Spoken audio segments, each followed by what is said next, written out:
Hey YouTube, how's it going?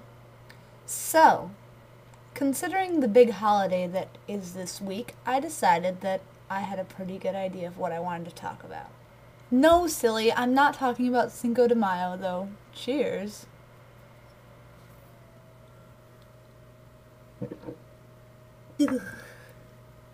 Okay, so yeah, that was only a shot of water.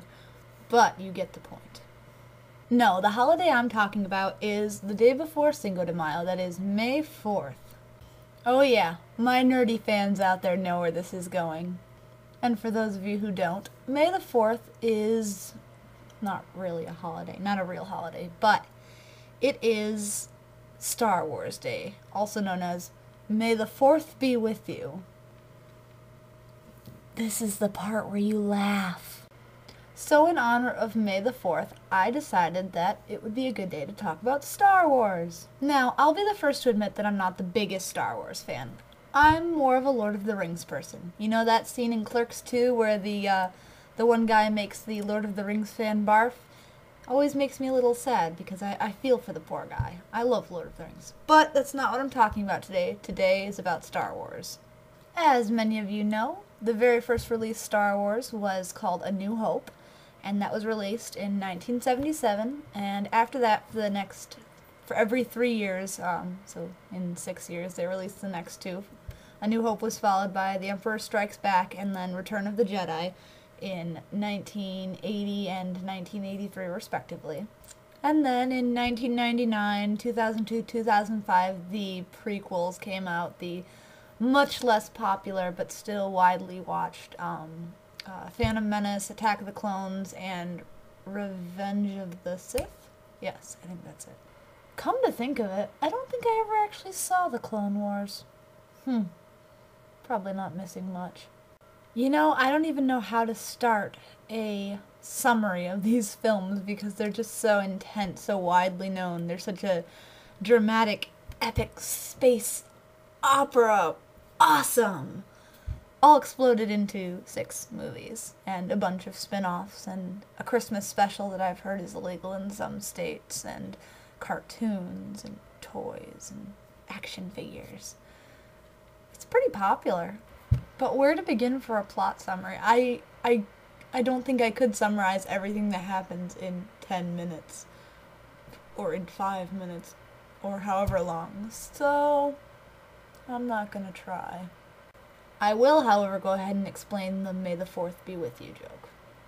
So basically, a big, saying that's very popularized from this film is May the Force be with you.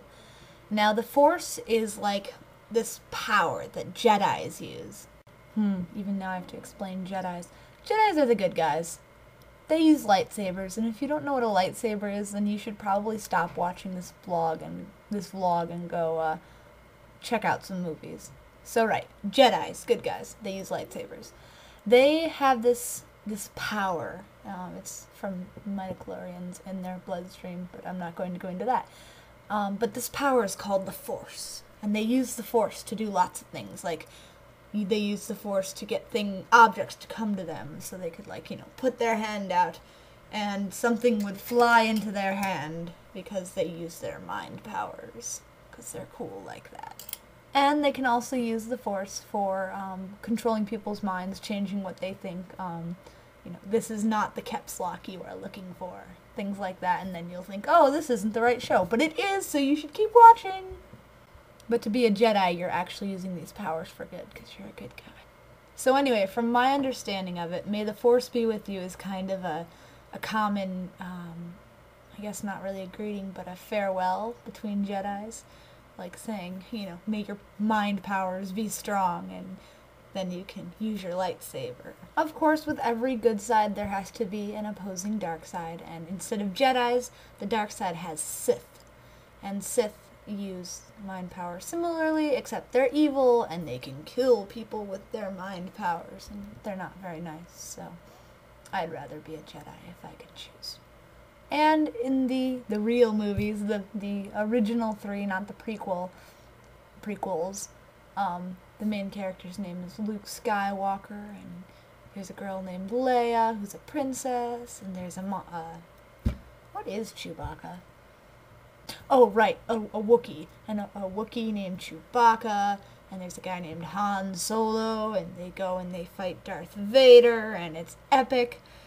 And seriously, if you haven't seen it, go see them, because they are worth it. I'm thinking I need to have a marathon and see them all, because I haven't seen all of them like back to back, and that includes the 3 bad ones. But I think I could suffer through them to get the entire storyline right there, right in front of me. So yeah, Star Wars, it's good times. Not quite as good as The Lord of the Rings, but hey, I can still accept a good movie when I see it. I still definitely enjoy them. They're a series. I definitely grew up with them. When I was little, I would watch them all the time, so I look back with fond memories on the Star Wars trilogy, and not so fond with the other trilogy because I didn't grow up with them because I was already like 10 when they came out, but that's okay. My name is Keps and I approve this message.